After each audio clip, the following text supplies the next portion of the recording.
दुसरं,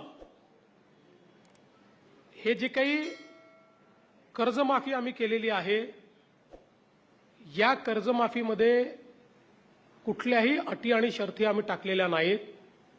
एकच अट जी आम्ही टाकलेली आहे ती विशेषतः महाराष्ट्रातली जी आमची बँकिंग सिस्टीम आहे आणि त्यातल्या त्यात आमच्या ज्या जिल्हा सहकारी बँका आहेत, या बँका टिकल्या पाहिजेत याकरता टाकलेली ती अट आहे की ज्याच्यामध्ये ज्यांना वारंवार माफी मिळालेली आहे त्यांच्याकरता याही वेळेस आम्ही माफी करणार आहोत, पण एका फिक्स्ड राशीपर्यंत त्यांची माफी करणार आहोत आणि उरलेले पैसे त्यांनी भरायचे आहेत.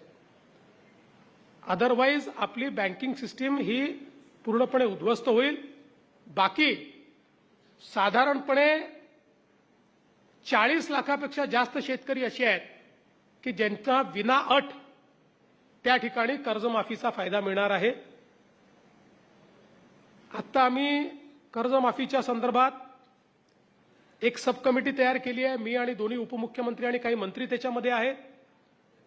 ही कर्जमाफी जशी पुढे जाईल तशी त्यातल्या अडचणी लक्षात येतील. त्या अडचणी सोडवण्याची जी काही जबाबदारी आहे ती या कमिटीला देण्यात आलेली आहे. त्यावेळी आम्ही ती सोडवू. पण कुठल्याही निवडणुका समोर नसताना या ठिकाणी ही कर्जमाफी आम्ही केलेली आहे, हे महत्वाचं आहे. विरोधी पक्षांनी कोणची ताकदीनं मागणी न करता शासनाने स्वतः केलेली कर्जमाफी आहे, हेही लक्षात घेतलं पाहिजे. त्यामुळे आमच्या डोळ्यासमोर राजकीय हेतू नाही, आपल्या शेतकऱ्याला कसं सक्षम करता येईल.